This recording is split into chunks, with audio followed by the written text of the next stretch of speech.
5 individual ang naaresto ng mga tauhan ng National Bureau of Investigation at Armed Forces of the Philippines o AFP dahil sa pang-espiya malapit sa mga kampo ng militar at pulis sa National Capital Region.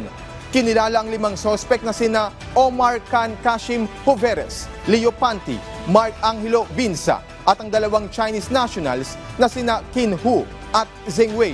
Ayon kay NBI Director Jaime Santiago, naaresto ang mga sospek kasunod ng report ng Intelligence Service of the Armed Forces of the Philippines na may mga kagamitan ang mga sospek sa loob ng kanilang mga sakyan na hindi otorisadong International Mobile Subscriber Identity kung saan nalalaman ang bawat tawag o text ng isang mobile phone.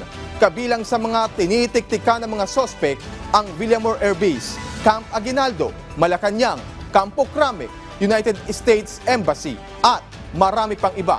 Kapalit ng buwan ng bayad, sasampahan sila ng kasong paglabag sa Cybercrime Prevention Act of 2012 at Commonwealth Act No. 616 o espionage.